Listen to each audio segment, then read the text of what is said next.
No, yung VTR, yung clip na sinabi nga ni Yusek Yusek Claire, na sabi niya may mga ilang guro na sila pa ang nagtituro ng walang modo sa kanilang mga estudyante. So I guess dito po kayo talaga nag-react at humihingi kayo no ng paumanhin mula kay Yusek Claire Castro. So your thoughts po dito po sa nasabi po ni Yusek Claire?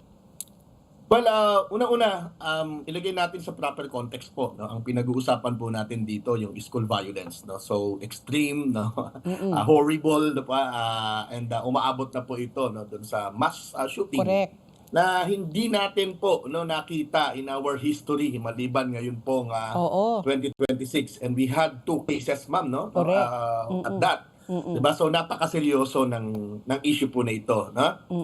At iniugnay po no ni Yusek Claire no doon sa sinasabing pagtuturo ng ilang mga teacher, ng ibang teacher no doon sa kanilang mga estudyante no para maging walang modo.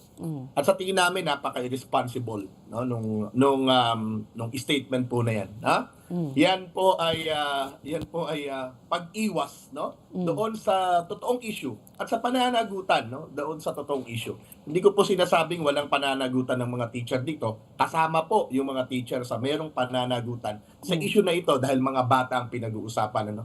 And take note, Ma'am Pat, no, Ma'am Ricky, hindi po namin kukonsintihin kung meron tayong mga teacher. Totoo rin naman, ano, na pinakita po yan ni Yusek Claire. No, nung a day after, pinakita niya yung 2 clips. No? And bago niya pa ipakita yan, dahil hindi niya yan sinabi nung una, no, nung I think it was on Tuesday. Opo, nung hindi niya sinabi yan di ba? Kami pa nga ang nagsabi. Now, we put it no, in the limelight, no, so to speak, no, para makita po nung mga tao yung context ng sinasabi niya. Tinulungan pa namin siya no sa madaling salita no and that shows only no na hindi po kami mangungonsinte kung meron pong mali. At mali naman po talaga gaya po ng sinabi ko. Pero meron po tayong procedure. Meron po tayong DepEd rules and CSC rules, civil service rules po, di ba? Para habulin yung mga teacher na nagkamali. Para habulin po yung mga at parusahan, ano, eventually kung mapatutunayan, no?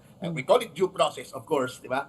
Pero para i-equate no yung ginawa nung 2 teacher no na binanggit niya no, 2 pagkakataon na binanggit niya no, na isa sa mga bagay no kaya merong school violence. No, kaya itong very complex na issue ng school violence no ay iuugnay niya no doon sa dalawang cases po na yun. Abay, that would be very unfair kasi lumalabas lamang po no na ang sinasabi niya parang ganito pag sinimplify natin o kaya merong mga batang namamaril kasi may mga teacher din na nagtuturo no kahit pa sinabi niyang iba, and hindi po siya makakaligtas sa pananagutan ano kagaya ng lumalabas po ngayon ano nang sinasabi daw wala daw comprehension yung mga teacher, isang nakalulungkot na bagay, di ba?